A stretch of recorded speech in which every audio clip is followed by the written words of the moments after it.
What's up, food friends? Welcome back to the show. I am your host, Jazz, and if you're new here, I'm so happy you are here.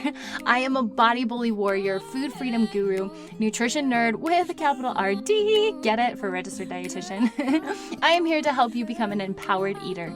I'm dishing out nutrition fun with a side of science as we learn how to let go of guilt and that all or nothing mentality. I am in your corner cheering you on because I know you have this inner awesome and we just need to fuel it right. We need to fuel it with the right food, the right mental thoughts, the right relationships. I'm here to fuel your awesome with the nutrition info that supports you, empowers you, mental strength training, and confidence that radiates regardless of your body shape.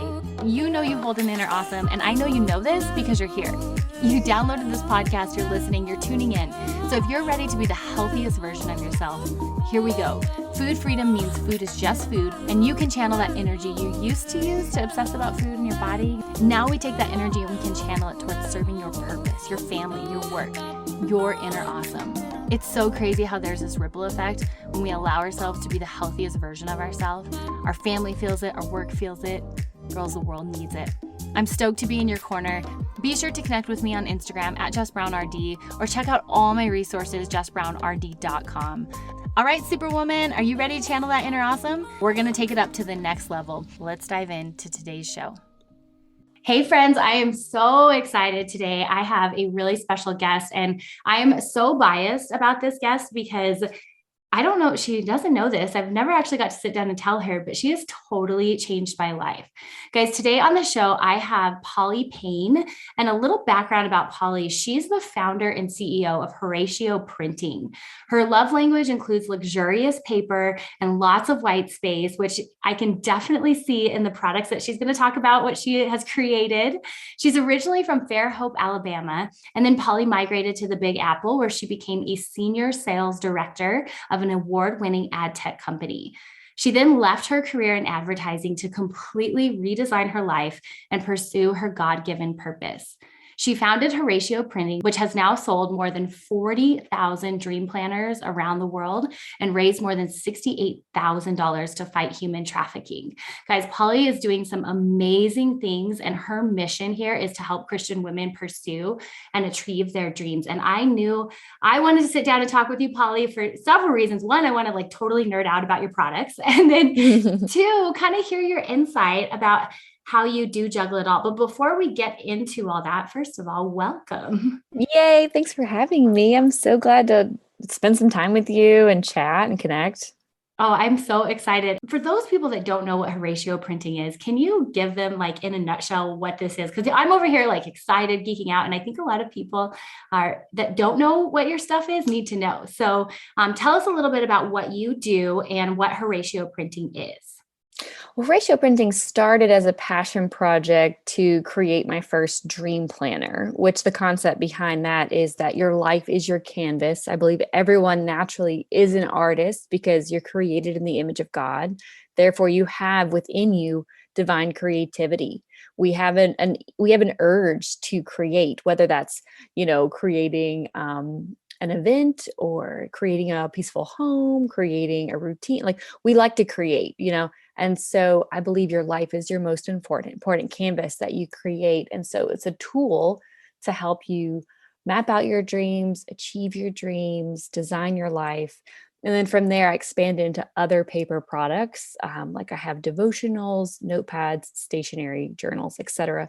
But the core, it started off with my dream planner. So that's Horacio in a nutshell. From there, I've really kind of honed in on my calling of just really helping people pursue and achieve their dreams, because people started coming to me for support on their dreams. So I've been kind of doing dream coaching, specifically business coaching, and moving into specifically printing school, helping people print. So I've been kind of on this journey with a lot of dreamers and just love kind of pouring into them and providing resources.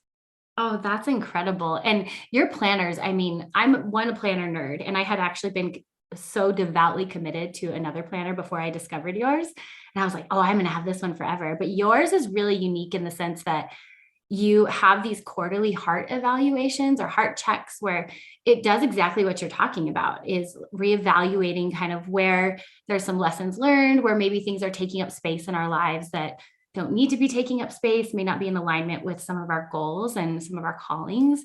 And for me, it's just been so great to have that built into something, a tool, right, that I use every single day to keep me on my goals. So thank you, Polly. It's amazing. Yay, I'm so glad you're using it. Oh, it's incredible. Now, I do have to ask, where did the name Horatio Printing come from? Yeah, so I started my company in 3 months, very quick, had to pick a name. And I was living on Horatio Street in the West Village of Manhattan. And I looked up the name, and Horatio means timekeeper. And I thought that was pretty neat. And it's Yeah. also a Shakespearean character who was a devoted friend of Hamlet. So it just kind of fell into place, and nobody really had that name. It's unique. And I didn't want to name my company something like the Planner Company, right? Because I had a vision for it to grow. And I think it's important when you're coming up with a name to let it be something you can expand and grow into, right? So that's kind of where it came from. That's really cool. I love that. I love a good backstory on a name. Now, one of the reasons I wanted to talk with you, Polly, was not just about your products, but how you juggle so much. I mean, you have created this tool that's helped so many women. So obviously, you have kind of like these background secrets of how to juggle a lot all at once and keep pursuing your passion. So when you think of your life and you're juggling a lot right now, I mean, tell us a little bit about what you have on your plate. Yeah. So right now, I'm obviously running Horatio. We have a product-based business and then the academy side. So I've basically effectively two businesses that I'm running. And I'm also not a new mom, but a new mom of two. So I've got a 4-month-old baby, a 3-year-old daughter, along with, the typical stuff, running your home, your health, spiritual growth, all those other things. Yeah, it's a lot. Now, when you had baby number two, was baby one harder, or is baby adding baby two? Has that been more chaos?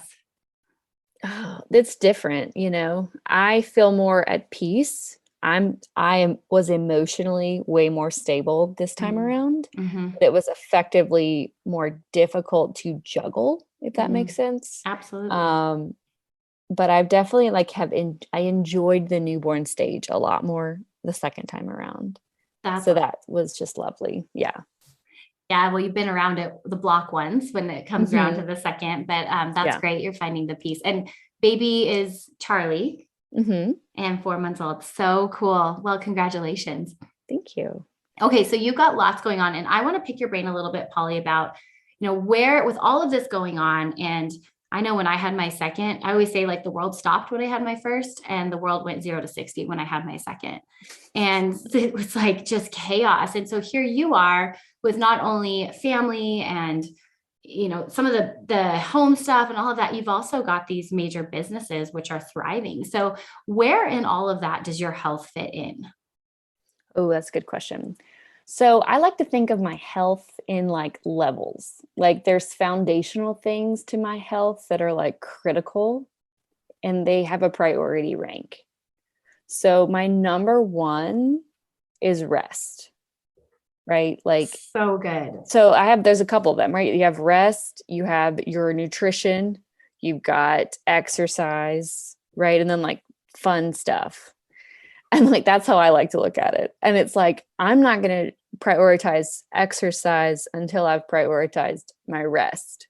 Right. And so I think the number one is rest. And obviously that goes hand in hand with the um, maternity, not prenatal, but postpartum, right? Like the number one thing my goal was in Q1 of this year was rest.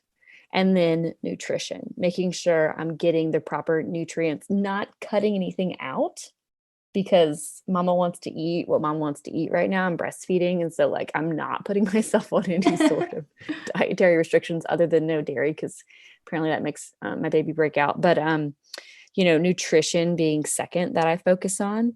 And then third is exercise. So I feel like it's like, okay, let me focus on rest. And then I kind of add the layers of this pyramid, if that makes sense.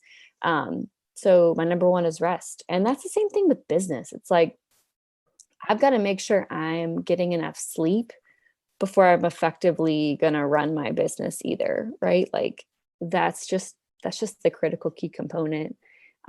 So for me, that looks like practically teaching sleep training, right? Focusing on my schedule, having systems in my home so things run effectively, so I can go to bed as soon as the baby goes to bed, or I'm doing a dream feed so we can align our longest sleep stretches, and like investing in that. Like I take a course, and I took a course with my first, and I took Did a you? course, I retook it because like, I'm like, I've got to do this. This is what I have to focus on because I need these REM cycles or I'm gonna go insane, you know? Mm-hmm. So I think rest is number one, and then nutrition and having systems for nutrition, whether that's right now, like I've got freezer bags of crushed up spinach and like just trying to add that into everything I cook, right? Adding that into spaghetti sauce, adding that into my smoothies, adding it into anything I can hide it in for my 3-year-old to eat as well as myself. And I then love that. exercise. So now that I'm cute, green light to exercise, I jumped into bar class first. And then I wanted to kind of up the ante. And I'm at the top of the pyramid now, taking a dance class on Fridays at noon, which is so fun. I don't know if you guys have a YMCA near you, if y'all have the same kind of class, but we have this class called Turn Up, where they turn the lights off, they put a disco ball, and like it's all Oh, this how old music from cool. like high school and college, and it's just so much fun. And I burn like 400 calories, and you dance for like an hour. So that's what my pyramid looks like in a week. It's like I'm not going to plan the dance class, unless I've gotten the sleep I need, if that makes sense. So that's how my health kind of prioritizes.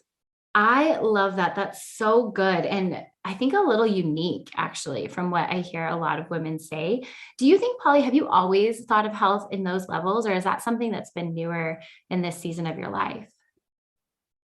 Um, it's probably been since I've had kids, Mm. because, or even started the business, and became my own boss. It was like, okay, I need to wake up and get into work. And it's like, well, actually, I'm going to be more creative if I sleep till 9, and it was like, you don't have to fit your life into these weird boxes. Like you can do what works for you, and so once I started to really design my life and figure out what works for me creatively, I changed it. And like rest, I was more creative when I got enough sleep, Hmm. versus like trying to fit myself into this, like, I'm a CEO, I've got to wake up at 4 a.m., like this box or whatever of like highly effective people do this, it's like, well, that doesn't make me effective. It makes me grouchy.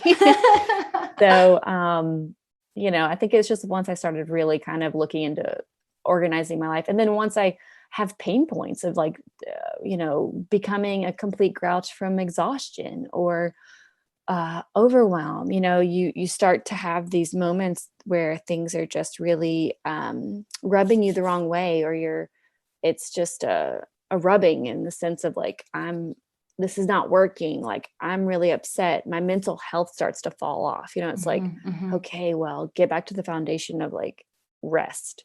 Cause that's one of the key things I think that helps me. Oh, that's so good. So good. And I love hearing that, especially from someone like you who is so successful in her business and also as a mom and juggling so much. Because I think a lot of women, and I don't know if you hear this too, but they get stuck in this like obsession with needing to be productive. And it's like, and I even see women use planners in that way, right? Where they get in there and they're like so obsessed with the to-do list and I've got to do everything, that rest is not on there or valued. And I just think it's so powerful to hear that from you, that that's your number one. Like that's the Hmm. non-negotiable. Yeah. Yeah. And like, it'll feed everything else. And a lot of times we feel like we don't deserve it, or we can't turn off, Mhm. as women, we can't turn off. And like, I think we have to sit down with the question of like, how can I turn off? Mhm. Because I have to turn off at some point, right? Mhm. And that might just look like sleep. It might look like a really strong technology boundary. Um, we have to effectively turn off to be effective, Mhm. Mhm. So I think that's the rest peace is critical, and often we feel like we don't deserve it. But it's taken me a while to learn how to prioritize it and accept it, because there's always something we could be doing, Always, but always. but what we do will be way better if we sleep. And that's just the truth you have to accept. Yeah. And I think living it out, and it sounds like like you said, the pain points hit where you were getting up early, kind of starting to hustle, and then going, I'm just not productive. If I sleep in tonight, I'm actually more efficient and Mhm. more creative. And so why am I making this so hard? Yeah, and I worked at a tech company, and it was like, be here at 10. We usually leave at 7, and like it was just a different lifestyle. I remember going there and being like, "This is weird," and Yeah. then them being like, "Everybody programs better," so that's what we do at the office, and it was like, cool, like just kind of seeing the possibility of changing things. It just gives you that permission to like try something different. I can hear your whole philosophy like in this of you get to create and design your life the way you want it to be, which is really cool to hear. And I think not something most women just naturally come into. We kind of come in, I think that we come in with these obligations and things like expectations that we have to meet, and getting away from that can be really challenging. But it sounds like you've done a really good job of pulling back and saying, no, I'm going to build the life that I want to have and that I'm called to have. Yeah, and success looks different to everybody, and I think it's without sitting down to have those points of reflection. What is success for me? What do I want my day to look like versus Mhm. what is everyone forcing my day to look like because I'm trying to people please everybody and keep up with the Joneses and appear this way and whatever. Like, what's actually going to make me happy? What is success for me? And if you don't ever sit down to do that, like if you don't tell your day where you want it to go or how you want your life to journey, like the world will do it for you. And Mhm. you're already on a path to becoming somebody. Mhm. You're already on it. Whether you're trying to become somebody or not, you're on it, right? And it's a matter of like, well, what do I want? And because you can change it. And I think that's a big thing when people realize, oh, I can actually transform who I am in the next 3 months if I take the time to reflect and make changes of who I'm around, the habits I'm doing, my schedule even, right? Um, I think that's a big like game changer. It's so good. So good. So tell us a little bit about your process that you take people through in the planner. And how it does exactly what you're just talking about there. Because I know it's helped me do that personally, but I'd love to hear how you describe it. Yeah, so my process in the planner, specifically at the front of the planner, there's a whole like workbook, and that's called the canvas, right? Because I talk about that a lot. Your life is your canvas. And that's just a fun place where you sit down with a bucket list, a nice blank sheet of paper, you write down your dreams, and then you move right into personal growth planning. You do an assessment of how am I doing in all areas of my life. You really assess like, am I really discouraged or encouraged? And you look at your physical life, your spiritual life, your relationships. If you're a mom, you look at your motherhood, you look at your home, your finances, professional life, all of it. And then from there, you really build out key fundamental needs that you need to add into your week so that you can be encouraged in all areas and nurture the areas you're struggling in. Because often we stick to our strengths and we just Yep, neglect the areas guilty. that we hate, and like Yep. everyone does, right? It's like I want to stick in my professional life and like spend my time there because I get the most value, I feel rewarded, it's refreshed. Like some people it's like I just want to do my home stuff, I want to organize this, I want, because that I feel valuable, I get the gratification of seeing something done, but like I hate doing finance, right? So Mhm. you have to spend the time in the areas that are screaming at you, right? And so that kind of helps you sit down and do this reflective work. From there, you go into a space of generosity planning, which is very key to the Christian faith, of Mhm. how am I going to be intentionally generous in this season? We do a heart check section to help you really look at what you need to let go of, what fears are holding you back, who do you need to forgive to just really cleanse, do like a heart detox.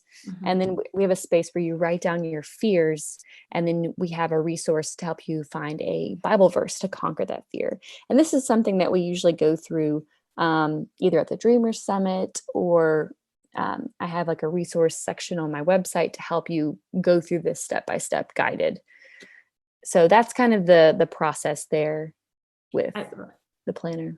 I love it. And what I really appreciate about it is your assessment process does look at all those pieces, which for me as a dietitian and helping people with their health status is important that we're looking at all of those. Because what I see a lot of folks do is come in and they want to work on their health, but they're not seeing how that fits into their life, right? Like they're like, oh, I want to lose weight, or I want to get stronger, I want to work out. And it's like, yeah, those are great. But how does that fit into like the overall evaluation of your life? And what I really appreciate about your process is that we do look at all of those and we give them equal attention, because and then they feed on each other, right? So it's like if all of a sudden I'm eating a little more intentionally, I'm also like have more energy and I'm more attentive with my finances, and then I'm it's a snowball effect. And I think that's really amazing how your process does that and doesn't leave anything out. And your new one now has some spots where we can add our own focuses, right? That are not necessarily spelled out, but some things that we have on our hearts, which I really appreciated. And now you also have a course where you walk people through a deeper process here. Is that right? Yeah. So the dream crafting course takes the work in the planner and goes like 5 steps deeper. And it really helps you connect who you want to become to your schedule. Like you actually could create Cool. a schedule to fit this into your life. You learn time blocking, but it starts with the dream of you, holistic you. So it really goes into your fears. It's a lot of deep work. You go into fear of failure, fear of judgment, your identity as a dreamer, your identity to create. Like, what does that look like? And how can you really tap into that? Because we can often feel so stuck and we don't know why. And it's because of limiting beliefs we have. We go into past relationships, strongholds, like anything from your past that is holding you back from your calling and your purpose. We go deep into what is your purpose, both vocationally and as a Christian. And then we help you map out your number one big dream. We help you, come up with your dream, map it out, create a plan, and you add that into your master schedule.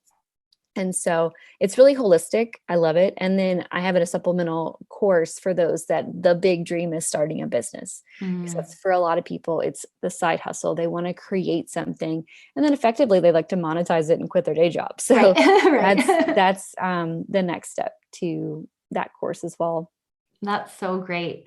Again, I love how it's so holistic. It's not just like, hey, here's steps 1 through 10 on how to start a business, but here we're going to do the deep work about what might stall you, what might freak you out along the way, and get your values and your faith in alignment with this. It's such a cool and unique process. And I think you're impacting so many women, myself, and, hopefully so many women more. You're just getting started, I think. So cool. Now, I'd like to ask just a little bit more about you starting the business. If we could go back, because a lot of the women I work with, we're specifically focusing on like health and nutrition and exercise, and those limiting beliefs that you were talking about, those pop up a lot. So when you were starting your business, did you experience any self-doubt or limiting beliefs? And if so, how did you overcome them? I'd say my number one limiting belief is I'm not smart enough to start a business because there's so many unknowns. How am I going to do this? Can I even do this? Am I going to be a laughing stock? Also, I was not, still am not living a picture perfect Christian life. You know what I mean? The idea was like, oh my goodness, I'm going to start this Christian company because I felt this calling to, do this, but yet people that have known me for years are going to be like, you're kidding me, So I felt like the fear of judgment. And then I also felt the fear of failure because I'm not smart enough to run my own company. I have never really felt smart since, youth. That was something that was brought into me as a child. I was terrible at multiplication, terrible at spelling. I was always just chasing butterflies in school and not like a star student by any means. I had to work really hard for my grades. And I had that idea that like, I'm just not smart enough. And I actually had a coach And she said, what's the biggest thing that's going to hold you back from Mm-hmm. your dream with your business? And I said, well, I'm just not smart enough. Like, that's definitely what's going to Mm. hold me back, cause I'm just stupid. And, she really talked me out of it. And it was really important to like have someone in your corner that can point to what you're doing or your capabilities, your tenacity, your curiosity, because your curiosity and your tenacity can take you so much further than like natural ability. Mm-hmm. And so, being that investigator, being someone that won't give up, and is willing to learn, willing to be humbled and to ask questions and to seek people for answers and to Google things and to watch YouTube videos, like being someone that's willing to do that, or invest in courses, invest in coaches that have done what you want to do. There's really no limit, honestly. Mm-hmm. And then add God into the mix. There's truly no limit of what you can do if you show up and bring your 100. Mm-hmm. So, that was my limiting belief, and I had to stuff it away really and like overcome it by just continuing to take the next step, you know? So good. So good. Because I think so many women can relate to that, the I'm not enough syndrome, whether it's smart enough, talented enough, funny enough, pretty enough, skinny enough, strong enough, like whatever it is. You're not alone in that. But what's really cool is it sounds like you did it anyways. Like you Yeah. had someone in your corner that said, not true, keep going. And you're Mhm. like, all right, I'm going to just put this away and I'm going to do what I want to do, what I feel called to do, pull God and my faith into this process and do it despite these fears. Do it Yeah. anyways. And speaking of like, where did the name Horatio come from? Fun story. As I was applying for the LLC, I got my paperwork back. Exciting day. It's an exciting day when you get your LLC paperwork because it's like, oh my gosh, I am legit. This is And I got my real. paper, and I was living on Horatio Street, right? Horatio Street. Mm. And I go outside with the paperwork. I go to hold it up to the street sign. I'm going to take a selfie or a picture just to document this moment. And in that moment, I realized I spelled Horatio wrong. I had spelled it with a C out of nowhere. Like, I don't even know where I came up with that, but that's the Spanish spelling of Horacio. And so in that moment, I realized, oh my goodness, it was like this gut sinking hot feeling. You know what I mean? Like, oh my gosh. And then there it went, that feeling of, you're not smart enough. You can't even spell the name of your company. What on earth makes you think you can make a website, make a product, create Yeah, emails, like, man. anything? Like, you couldn't even spell the name. You couldn't even take the time to double check this work. What makes you think you're going to like run a successful business or even grow it and afford to live in New York, continue? You know what I mean? And so that was that. And that was early on. And that could have taken me out if I Mm-hmm. wanted it to, truly. Because at that point, the planners were off to the printers with Horatio on it. The website was already taken. The Instagram handle was, it was like, we're Horacio. You know what I mean? There was no Yeah. turning back, really. And so I just decided to roll with it. And I think that's a key part to success sometimes, is like, you got to roll with it. You got to learn Mm-hmm. how to like parkour, roll with it when you fall down. And like, and God's going to use it. You know what I mean? And God can use that mistake. And I've told that story to a lot of people to encourage them that like, it's not about perfection. It's about continuing to show up and to stay true to the reason you got into this. You know what I mean? Mm-hmm. It wasn't to Mm-hmm. impress everybody with my intelligence. Really though, it's not. It's to help people, right? And Right. to help me craft my life. And like, my life has misspellings here and there. You know what I mean? And Mm-hmm. that's okay. Oh, so good. There's so much goodness in everything you just said, Polly. I mean, and I think it can be applied everywhere, like to your business, obviously, and specifically looking at women's taking care of their bodies and their health and trying to make changes there. Like we get so attached to perfectionism and it can paralyze us. And you're right, that could have totally taken you out. You could have been like, well, this is a sign. God, all right, I'm not doing this. But instead, I love that. You parkoured with it. And that's really what we have to do. We got to adapt and adjust and do the best we can with what we've got, despite the mistakes. And, that's where our faith comes in too, of knowing that we can do these things with all the mistakes and still serve people, help people, Yeah. and live our greater calling out. It's the story of grace, like you Mm-hmm. have to have grace. You have to be kind to yourself. on your journey of pursuing your dream, your health dream, especially, right? Mm-hmm. You're going to make mistakes. You're going to eat a donut. You're going to have a thing. And if you let that take you out and even take you deeper down the opposite road of health, you're not going to reach the finish line of where you're trying to go. You have to be flexible in your approach, but steadfast in your goal, if that makes sense. And so, grace is a huge part of any sort of growth. So good. So good. I'm so grateful for you, Polly. This conversation has been such a blessing to me. And I know it's going to bless other women. And thank you for sharing all this goodness with us. Now, for those that are like, okay, I've got to check out these resources, how can they find you and where can they connect with you, Polly? Absolutely. So if you want all things printing, you go to horacioprinting.com, HORACIO printing.com. And if you're looking for more support, I have my courses, and that's over at thedreamerinyou.com, because I am here to serve the dreamer in you over there. And that's where my dream crafting course is, my business course as well. And then I have a free Facebook group as well, which is called the Christian Dreamers Community. And of course, I have a podcast because, got to have a podcast. Yes. And that is the Dream Planning Podcast, all things purpose, productivity, and planning. I love it. And I will be sure all of those are in the show notes for everyone so they can find you easily down below. Polly, you're a gift to this world. You're a gift to me. Thank you for gifting us with your time today. And yeah, just super grateful for you. Grateful for you too. It was so fun.